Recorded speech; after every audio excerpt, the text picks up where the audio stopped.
En janvier 2025, on a fêté les 10 ans de ce sketch de McFly et Carlito. L'arrivée de ce nouveau duo sur la chaîne Golden Moustache, c'est le début d'une nouvelle ère sur YouTube. Et alors que cette chanson était un petit peu mal perçue à l'époque par la communauté de Golden Moustache, qui était plutôt habituée à des sketchs et de la fiction, parfois même assez émotionnelle, comme les courts-métrages de Flaubert, finalement le temps a donné raison à McFly et Carlito de continuer sur cette voie, puisqu'on les a vus pendant 10 ans devenir énormes sur la plateforme. Depuis 2017, leur chaîne en duo n'a fait qu'augmenter pour être dans le top du classement français, avoir des guests énormes de YouTube et même de médias plus traditionnels comme la télévision, pour arriver même à faire une vidéo avec le président de la République Emmanuel Macron, tout roulait bien sur la carrière de McFly et Carlito. Pourtant, en 2023, ils ont fait une pause. Après plusieurs mois de critiques, d'avis mitigés sur leurs vidéos, ils se sont posé la question, est-ce qu'on arrête ou est-ce qu'on continue? Et si on continue, comment on va le faire? En septembre de la même année, ils sont revenus sur YouTube, avec une nouvelle formule. Et cette nouvelle DA, cette nouvelle direction artistique, beaucoup la considèrent comme la meilleure de l'histoire de leur chaîne. Donc depuis ce sketch d'il y a 10 ans, je pense qu'il est temps aujourd'hui de revenir sur la carrière de McFly et Carlito, de comprendre qu'est-ce qui a marché et qu'est-ce qui n'a pas marché, pourquoi finalement ils sont tombés dans ces pièges-là, et qu'est-ce que ça peut apprendre sur nous, notre société, notre rapport à Internet et à la célébrité. McFly et Carlito, la chute et le renouveau, on en parle aujourd'hui, bienvenue sur Théo Yapping. Avant de commencer cette vidéo, n'oubliez pas de vous abonner. Je vois plusieurs de mes vidéos qui font pas mal de vues, j'en suis très content. N'oubliez pas de vous abonner pour ne pas rater les prochaines. Ici sur Théo Yapping, je parle de sujets d'actualité, sociaux, culturels, même de sujets plutôt politiques et engagés. On va critiquer la surconsommation, le capitalisme, et on essaie un petit peu de comprendre quels sont les systèmes de domination qui régissent notre monde pour avoir une meilleure compréhension de comment la société fonctionne et comment on pourrait l'améliorer. C'est très ambitieux dit comme ça, mais on est aussi là pour bien s'amuser. Donc n'oubliez pas de vous abonner. Alors tout d'abord, je voulais parler de McFly et Carlito parce que j'aime beaucoup ce duo depuis très longtemps. Je les ai connus à l'époque de Golden Moustache dès la sortie de leur sketch, et je les ai suivis pendant des années et voir leur montée était vraiment génial à regarder. Ça faisait des années et des années qu'ils essayaient de percer. Les voir réussir, c'était un plaisir fou. Pourtant, le duo m'a perdu il y a quelques années, notamment après le Covid. Je regardais de moins en moins et quand est arrivée leur pause, j'avais un peu l'impression de voir la fin d'une série que je ne suivais plus depuis des années. Comme si aujourd'hui on annonçait la fin des Simpsons. Est-ce que vous avez regardé saison 35 des Simpsons? Non, personne l'a regardé. Donc si ça s'arrêtait, ça ferait pas vraiment d'effet. Et c'est ce que j'ai un peu ressenti à l'époque quand ils ont fait leur pause en 2023. Je me disais ok, tant mieux, mais ça fait tellement longtemps que j'ai pas suivi, ils m'ont perdu. Et pourtant aujourd'hui, je regarde assez assidûment leurs vidéos et j'aime beaucoup leur nouvelle formule. Mais revenons aux bases. L'arrivée de McFly et Carlito sur Golden Moustache, c'est le début d'une nouvelle ère. On voit ce duo, un peu de rebelles pas très connus, qui viennent donner un coup de pied dans la fourmilière. À l'époque, Golden Moustache, la communauté était habituée à des courts-métrages plus poussés, avec du budget entre guillemets, même si je sais pas si Golden Moustache avait beaucoup d'argent, et aussi des courts-métrages plus émotionnels, plus sensibles. L'ère suricate était passée et on a vu les courts-métrages de Flaubert arriver, avec le Bureau des rêves ou le syndrome post-structure, et les gens sont habitués à avoir des courts-métrages qui demandaient un peu plus de réflexion, qui n'allaient pas forcément toujours être drôles, et l'arrivée du sketch de McFly et Carlito, avec un humour vraiment potache, ça avait pas été très bien accueilli à l'époque. Moi, je me souviens de gens qui analysaient un peu YouTube et qui disaient « on comprend pas ce que fait ce duo ». Il y a même des gens qui faisaient des théories, est-ce que ce serait pas lié à l'affaire Charlie Hebdo parce que c'est sorti une semaine après? Est-ce que ce serait pas un court-métrage engagé pour dire qu'on peut rire de tout?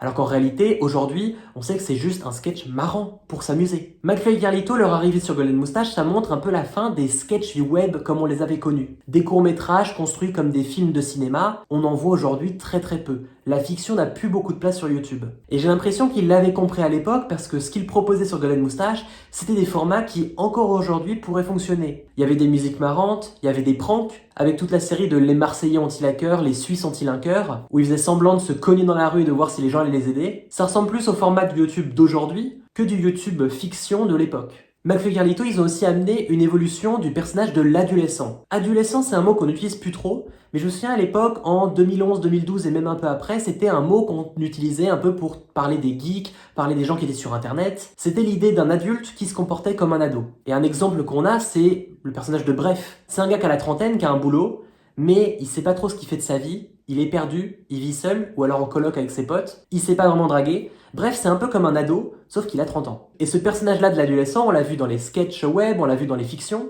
dans les séries, les formats courts. Ce personnage paumé, très sensible, qui sait pas draguer, qui sait pas où il va, qui sait pas trop parler aux gens, un nerd un peu émotionnel. C'était un peu l'émo d'internet. Et bien McFly et Carlito, ils incarnaient aussi ça, mais d'une autre manière. C'était des adultes qui avaient la trentaine, mais qui agissaient comme des enfants pour s'amuser. Pas parce qu'ils étaient paumés, parce qu'ils savaient pas comment fonctionnait le monde, mais parce qu'ils voulaient continuer à s'amuser et continuer à casser les codes. On avait arrivé une sorte de vent frais, avec une forme de divertissement qui était purement internet. On s'éloignait de la fiction, du format cinéma, pour aller vers une forme qui ressemblait plus à des vidéos qu'aujourd'hui on peut voir encore. Et je dis format internet, mais ça reste quand même beaucoup inspiré par la télévision et par des émissions comme le Morning Live de Michael Youn et Vincent Desagna, qui eux aussi avaient cette énergie de l'adolescent, l'adulte qui ne veut pas grandir, et qui a envie de briser les codes, de tout casser et de faire des conneries. Après Golden Moustache, McFly et Carlito se sont lancés sur leur chaîne en duo, et c'est là le début de leur apogée. L'idée de base de la chaîne, c'était de reprendre des codes d'internet, des challenges qu'on connaît tous, et d'aller les parodier, les refaire,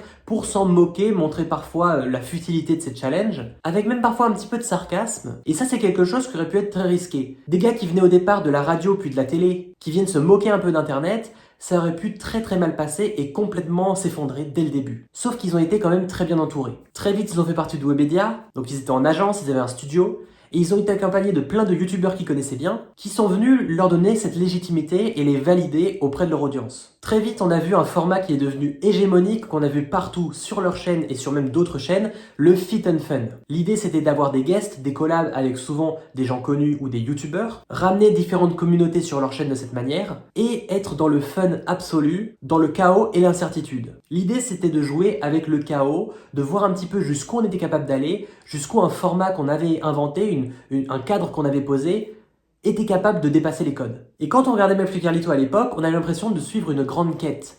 On voyait ces deux gars, avec cette énergie, un peu cette flamme d'enfant, venir tout casser. Ils avaient des guests incroyables qui allaient de plus en plus loin. Ils ont ramené des guests venant de médias traditionnels comme la chanson ou la télévision, ce qui a permis aussi de légitimer la forme YouTube et de rendre YouTube aussi attractif pour d'autres personnes. Parce que YouTube à l'époque, c'était vraiment une forme plutôt rebelle. Les gens faisaient pas forcément beaucoup de vidéos, c'était pas normal d'être influenceur, tout le monde postait pas comme aujourd'hui sur TikTok ou sur Insta. Et l'arrivée de McFly et Carlito, ça a permis de légitimer encore plus la plateforme parce qu'ils ont ramené des gens qui étaient pas de YouTube et ils leur ont montré que YouTube, c'était cool. Et cette légitimation du YouTube, c'est arrivé jusqu'au point où Emmanuel Macron a participé à une de leurs vidéos pendant le Covid parce que la chaîne McFly et Carlito était devenue un vrai relais pour parler aux jeunes. Ce moment-là, la vidéo avec Macron, c'était leur apogée en termes d'ambition finalement de ce qu'ils étaient capables d'aller chercher. Ils sont allés jusqu'à l'Elysée. Et c'était aussi une première trahison pour une partie de l'audience parce qu'à l'époque, on avait des étudiants qui faisaient la queue pour manger, Macron qui ne les écoutait pas vraiment, et beaucoup ont vu leur youtubeur préféré faire copain-copain avec le président sans jamais vraiment remettre en cause sa politique. Et c'est à ce moment-là qu'on a commencé à voir une chute de McFly et Carlito. Et vous allez voir, la chute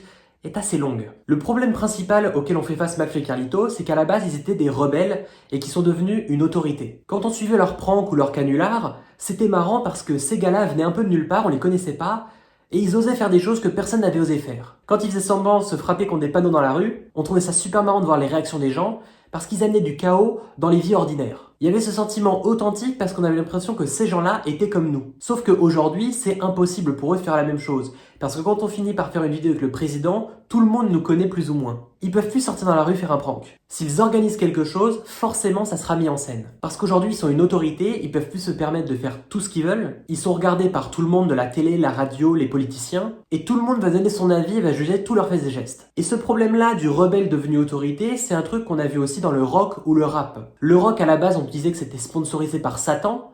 Et aujourd'hui, des rockers, on peut en voir qui ont 60 balais et qui sont plus du tout les rebelles libérateurs qu'on voyait dans les années 50 ou 60. Pareil avec le rap, qui était une musique de milieu populaire, qui était délaissée par les médias traditionnels. Aujourd'hui, le rap, ils ont leur émission de télé, leur chaîne dédiée, des médias, une cérémonie remise de prix. Ils font le Super Bowl comme cette année avec Kendrick Lamar. Et être un rappeur, c'est plus du tout un métier de rebelle. Alors on peut croire que les rappeurs ont gagné au jeu, que finalement ils ont gagné leur lutte et qu'aujourd'hui ils sont légitimes. Sauf qu'en fait, l'impression c'est plus que les rappeurs sont rentrés dans le moule. Pareil avec les rockers. Et pareil à l'époque avec McFly et Carlito. En étant aussi médiatisés, ils finissaient par tout surveiller. Ils pouvaient plus créer les moments de chaos qu'ils avaient l'habitude de faire avant. Et puis au fur et à mesure, l'audience de McFly et Carlito a subi plusieurs trahisons de leur part. Je parlais juste avant de l'invitation de Macron en vidéo, ça a été subi par certains comme une trahison. Pour d'autres, c'était une réussite de leur part, un peu un climax de leur chaîne, de se dire ils ont réussi à aller jusqu'au bout. Et ça, c'est un sentiment que je comprends aussi parce que moi-même, j'ai suivi l'ascension de McFly et Carlito en les voyant comme des petits nouveaux, des rebelles qui étaient en train de réussir. Et de l'autre côté, je comprends aussi ceux qui critiquent l'arrivée de Macron parce que c'est un coup de com'. C'est un coup de com' mis en scène. Et McFly et Carlito avaient presque l'impression de passer pour des naïfs qui ne voyaient pas en quoi Macron, qui venait ici, faisait sa communication. Plusieurs fois, McFly et Carlito, ils sont apparus dans d'autres médias et ça ne passait pas. Quand ils sont passés au Montreux Comedy Festival, ils avouent eux-mêmes qu'ils n'avaient pas assez travaillé leur sketch et que ça passait pas, que ça marchait pas et qu'ils avaient peut-être pas assez pris au sérieux ce qu'ils faisaient. McFly et Carlito, ils avaient cette position de jeunes qui débutent, de rebelles, sauf que quand ils sont devenus aussi importants et connus, tu peux plus te foirer et te faire passer pour le débutant, parce que les gens ils t'attendent au tournant. Une autre trahison que les gens ont pu ressentir, c'est par rapport aux guests qui étaient invités. Il y a eu tellement de guests différents sur la chaîne McFly et Carlito qu'à la fin, ce duo, on le voyait plus tant que ça. Soit on se retrouvait avec des guests qui avaient pas trop leur place ici, je pense à Patrick Bruel, je sais pas trop ce qu'il faisait sur internet à ce moment-là, soit des guests qui sonnaient vraiment très promo. Quand on invite la team d'Astérix Obélix, c'est pour faire la promo du film. Quand t'as Marina Foïs et Jennifer dans la même vidéo, tu sais pas vraiment pourquoi elles sont là toutes les deux en même temps. Et quand il y avait un excellent duo qui était invité, on peut penser à Eric et Ramsey, et bien McFly et Carlito, parfois ils apparaissaient en demi-teinte. Avec la croissance de leur chaîne, McFly et Carlito, ils ont pu avoir des invités de marque. Des gens qui étaient importants pour eux, qui étaient des mentors, et on ressentait dans les vidéos qu'ils étaient impressionnés. Et c'est peut-être ça qui empêchait McFly et Carlito d'être totalement sincères dans leur démarche ou totalement libres dans ce qu'ils faisaient, parce qu'ils étaient impressionnés par qui était invité, et qu'à la fin, c'est les invités qui faisaient l'émission, et pas vraiment McFly et Carlito eux-mêmes. Et le duo cherchait à être aimé des invités, à être apprécié, à être validé. Et ça, c'est quelque chose que beaucoup de gens leur ont reproché, forcer pour être aimé, pour être drôle, forcer les traits de leur humour. On leur a reproché de trop crier, de trop se rouler par terre. Et même si aujourd'hui ils le font encore parce que ça fait partie d'eux d'un peu surréagir, ça sonnait un peu faux à l'époque parce que le cadre était trop mis en scène. Quand t'as des stars qui sont là pour faire de la promo, t'as Webedia derrière, le studio, les moyens de production, mais tu te fais passer pour le petit jeune fan qui rencontre sa star, ça marche moins bien. McFly et Carlito devenaient conscients d'eux-mêmes. Par peur de faire réagir, par peur de critiques, parce que tout le monde les regardait, ils se retrouvaient à sonner faux, parce qu'ils suranalysaient tout ce qu'ils faisaient, et du coup ils étaient moins naturels. Et ça c'est quelque chose que beaucoup de gens reprochaient avant leur pause. Une autre trahison que l'audience a pu ressentir, c'est aussi des propositions, des projets du duo qui sonnaient complètement faux. L'exemple parfait c'est l'album avec le son TikTok Girl, que les gens ont vu comme une critique de notre génération, de la part de boomers, de gens qui ne comprenaient pas vraiment leur audience. Parce qu'au final, qu'est-ce qui différencie vraiment TikTok de YouTube ou YouTube Shorts, d'autres réseaux sociaux? Les gens, et moi le premier, ont vécu cet album comme une vraie trahison, parce qu'on avait l'impression de suivre des gens qui ne comprenaient pas. Comme des vieux de la télé qui venaient critiquer une nouvelle plateforme. Et cette image de McFly et Carlito comme les rebelles, les éternels jeunes, elle commençait à s'effriter dans notre tête, parce qu'on se rendait compte qu'on n'était plus sur la même longueur d'onde avec eux. Un gros problème que TikTok Girl montre et que l'album en général montre de McFly et Carlito, c'est qu'ils ont fabriqué des produits et pas vraiment des œuvres d'art. Beaucoup de youtubeurs se mettent à faire du merch, des marques, qui sont en fait des produits d'entreprise imaginés pour que ça cartonne, mais qui au final n'ont aucune vision. On ne sait pas à qui s'adressent ces produits, on ne sait pas vraiment si l'audience les comprend et si ça intéresse l'audience. Et l'album n'a pas du tout marché pour ces raisons. On ne voyait pas ce qu'aimait en musique McFly et Carlito, on ne voyait pas leur style. Eux qui sont pourtant très fans de métal, ils n'ont pas du tout retransmis ça là-dedans. Quitte à faire un produit plus niche, ça aurait été plus authentique. Beaucoup de créateurs fabriquent des produits et pas des œuvres d'art, et finalement, ça ne marche pas. Parce que les gens ne s'y retrouvent pas et les gens ont juste l'impression de voir un merch créé par une entreprise, et pas du tout par leur youtubeur préféré. Ça manque d'authenticité tout ça. Jusqu'au moment où ils ont décidé de faire une pause, McFly et Carlito, ils étaient dans la surenchère dans tout ce qu'ils proposaient. Encore plus de guests, encore plus d'invités, encore plus de prod. Des vidéos encore plus longues, des projets encore plus gros. Et on pouvait se demander pourquoi toujours plus. Ils sont tombés dans une sorte de capitalisme du contenu où il fallait toujours aller plus loin, plus de vues, plus d'invités, plus de produits, plus d'argent, sans vraiment de vision ou de réelle ambition derrière. Et moi, il y a des projets de McFly et Carlito qui m'ont complètement perdu. Toute l'époque de la traversée, j'ai absolument rien suivi parce que ça m'intéressait pas de les voir traverser... Je crois que c'est la mer Méditerranée, je sais même plus quelle mer c'est. Et je suis sûr que je suis pas le seul. Je sais pas vraiment ce que ça venait faire dans leur projet, dans leur chaîne. La chaîne allait dans tous les sens, les projets allaient dans tous les sens pour essayer d'avoir une surenchère totale de tout ce qu'ils proposaient. Et à la fin, on pouvait se demander qu'est-ce qui les différencie vraiment de la télévision. Ces gens-là qui étaient des rebelles venus un petit peu de la télé, un peu de la radio, pour venir casser Internet et jouer avec les codes, et vraiment comprendre les codes d'Internet avec le fit and fun, ramener des youtubeurs, ramener des guests, qui sont même venus légitimer la plateforme YouTube auprès d'autres médias et d'autres générations, parce que des gens plus âgés ont même découvert YouTube avec McFly et Carlito, ils ont fini à la fin par ressembler à la télévision. Parce que faut pas l'oublier, mais McFly et Carlito, c'est des gens qui ont grandi pas avec Internet, mais avec la télé. Et leur rêve pendant longtemps, c'était de faire de la télé. Et c'est ce qu'ils ont cru pouvoir faire sur YouTube, Mais au final, ça ne plaisait pas aux gens, et même eux, ça leur plaisait pas non plus. Parce que quand vous regardez des émissions avec plein de promos, plein de guests qui sont là, qu'est-ce qui différencie vraiment ça d'une émission comme Vendredi tout est permis avec Arthur? Il y a de la prod, il y a plein de caméras, il y a plein de crises, ça se roule par terre, il y a plein de guests qui viennent tous faire leurs promos, qui parfois n'ont aucun sens d'être ensemble, qui ne se connaissent même pas, et ça peut sonner faux. Puis est arrivé le coup de massue, Stand Up de Merde 3, qui a été énormément critiqué. Et c'est pas seulement parce que la vidéo est imparfaite, mais c'est aussi, je pense, un ras-le-bol d'une communauté qui était trop grosse, trop large, qui allait dans tous les sens. Et quand on est devenu une autorité comme McFly et Carlito le sont devenus, on est forcément critiqué, et critiqué par des gens qui ne font même pas partie de notre commu. Les gens qui ont critiqué McFly et Carlito à ce moment-là, je suis sûr que beaucoup ne les suivaient même plus depuis très longtemps. Et pour le duo, ça a été un coup de massue qui les a convaincus de faire une pause. Et moi, quand cette pause elle est arrivée, je vous l'ai déjà dit, je les suivais déjà même plus depuis quelques mois. Et c'était pas gagné pour qu'ils reviennent sur YouTube avec un format qui marche aussi bien qu'aujourd'hui. Parce qu'en septembre 2023, McFly et Carlito sont de retour et le public est unanime, c'est génial. Une nouvelle DA, un nouveau décor, plus de vidéos que d'habitude, ce qui aurait pu nous faire peur parce qu'ils avaient l'habitude de beaucoup produire, de beaucoup en faire et de se surmener, mais finalement des vidéos qui sonnent plus authentiques, plus vraies et peut-être plus simples.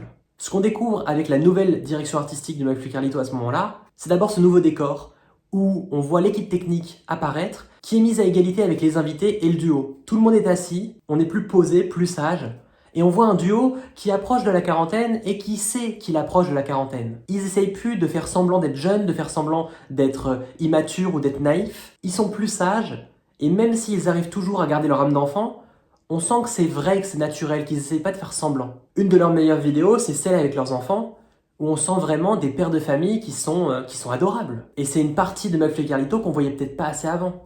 Et je pense que ça leur sert d'exprimer ça. D'avoir l'air d'être plus des gentils darons que des ados turbulents. Et puis ce nouveau format, c'est aussi un retour aux sources. On retrouve cette idée de la petite équipe, indépendante. L'équipe technique, on entend leur nom, la prod est là aussi. Il n'y a pas cette idée du gros Webedia derrière qui finance tout en secret, avec des invités qui viennent faire leur promo. Il y a ce sentiment que c'est une petite équipe indépendante, qui bosse tous ensemble, qui s'aiment tous, qui sont amis, et ça fait du bien. On a vraiment l'impression de retrouver les bons copains, ce qui était la base de leur travail au départ. On retrouve toujours leur marque de fabrique, le rire et l'imprévu, parce que finalement ce cadre qui a l'air assez restreint, ce studio dans lequel ils tournent quasiment tout, en fait ça permet beaucoup de liberté. Ils essayent pas d'être dans la surenchère, de pas savoir où ils vont, ils prennent ce cadre-là et à l'intérieur du cadre, ils font ce qu'ils veulent. Et on a vraiment ce sentiment qu'ils ne font plus semblant. Des gens qui pouvaient les critiquer en disant qu'ils hurlaient trop, ils se roulaient trop par terre, quand on les regarde aujourd'hui, ils font toujours un peu ça, mais ça sonne vrai. Parce que ce qui a changé le plus, c'est qu'aujourd'hui, ils assument leur position, ils assument leur autorité. Alors qu'au départ, McFly et Carlito, ils ont démarré en étant les petits rebelles, qui étaient les ados turbulents, qui voulaient un peu casser la baraque, aujourd'hui ils assument qu'ils sont connus, qu'ils sont importants. Quand un invité est là, ils sont pas trop impressionnés. Ils se disent pas qu'ils valent rien à côté de lui. Et là où avant des invités de marque pouvaient être ceux qui allaient diriger la vidéo, aujourd'hui c'est différent, ils ont changé le framing, le cadre, et c'est l'invité qui se met dans les pas de McFly et Carlito et qui suit leur vibe. Et c'est là qu'on a pu voir des gens comme Éric Antoine ou Cyril Lignac récemment, qui se sont vraiment lâchés parce qu'ils se sont sentis qu'ils étaient dans un cadre accueillant, pas trop pro, pas trop fermé, pas trop mis en scène, où ils pouvaient vraiment être eux-mêmes. On a moins de surenchère aussi sur les thématiques. Ils acceptent de faire des vidéos qui sont simples, qui plaisent à beaucoup, mais qui sont pas des énormes productions comme ils auraient voulu voir à la télévision. Les grosses prods, ils en font que quelques-unes dans l'année. Et au final, ça les fatigue moins, du coup ils ont plus d'énergie à donner, et des concepts tout simples comme McFly et Carlito qui dégustent des chips, ça devient une des meilleures vidéos de leur chaîne. Parce qu'ils ont compris que au-delà de la production, du nombre de guests, des invités, de l'argent mis en jeu dans chaque vidéo, ce qui compte sur Internet, c'est avant tout cette vibe, cette authenticité. Être avec des copains, chez soi, sentir quand on regarde un créateur, qu'on se connecte avec lui et qu'on rigole avec lui. Qu'on regarde pas juste une émission produite de télévision. Et ce format qui aurait pu leur faire peur à McFly et Carlito au début, d'un truc posé, cadré où ils sont assis, en fait finalement ils arrivent quand même à beaucoup se lâcher. Mais sauf qu'aujourd'hui, ça sonne vrai, naturel, authentique. On a vraiment ce sentiment d'être à la maison avec eux, de s'amuser avec eux. Il y a ce sentiment de communauté, de communion avec eux, avec l'équipe technique, avec les invités. Tout le monde se sent sur un pied d'égalité. Et c'est pour ça que je considère aujourd'hui cette DA comme peut-être la meilleure de leur chaîne, et je suis pas le seul à penser ça. McFly et Carlito, ils sont passés par plein d'étapes que beaucoup d'artistes traversent. Quand on est un rebelle, on a besoin de casser les codes, de s'en moquer, d'être sarcastique, de pas vouloir faire comme tout le monde, de refuser les règles. Mais quand on devient une autorité, On peut plus faire semblant. Là où à l'époque, avec Emmanuel Macron, ils essayaient de passer pour des naïfs qui ne comprenaient pas trop la politique ou qui savaient pas à quel point c'était un coup de com' de la part du président, aujourd'hui ils assument ce qu'ils font. Ils savent qu'ils ne méritent pas moins que leurs invités, qu'ils sont tout aussi méritants et qu'aujourd'hui sur YouTube, ils ont une autorité. Ils n'ont pas à pâlir face à la télé ou la radio ou face au Montreux Comedy Festival. McFly et Carlito connaissent leurs valeurs, ils l'assument, ils font plus semblant d'être des nouveaux, des débutants, et ils ne sont plus impressionnés par les autres médias. Et c'est ça, je pense, le plus beau de ce qu'il y a sur leur chaîne YouTube. Ils assument qui ils sont, ils ne font plus semblant, ils essayent plus de plaire à tout le monde, et je pense qu'ils n'ont jamais été autant aimés qu'aujourd'hui. Voilà, je suis très content d'avoir fait un petit peu un récap de leur carrière et de comprendre quelles étaient les puissances en jeu dans leur carrière sur YouTube. Cette position de rebelle qui devient une autorité, je pense que c'est quelque chose où beaucoup de gens peuvent s'y retrouver. N'hésitez pas à me partager en commentaire si vous vous êtes retrouvé déjà dans ces cas-là ou si d'autres artistes que vous aimez se sont retrouvés aussi là-dedans. Si vous voulez que je parle d'autres sujets culturels, n'hésitez pas à me les partager. N'oubliez pas de vous abonner à Théo Yapping. Sur cette chaîne, je parle de sujets sociaux, politiques, d'actualité et finalement de tous les sujets que je trouve intéressants. On essaie de déconstruire les systèmes, de comprendre comment le monde fonctionne. Et aujourd'hui, je suis très content de parler de youtubeurs que je trouve super intéressants, de parler de notoriété, de rapport au buzz, à la célébrité, à la création artistique. Si cette vidéo vous a plu, n'oubliez pas de la partager. On se retrouve très vite pour de prochains contenus. Portez-vous bien et à bientôt.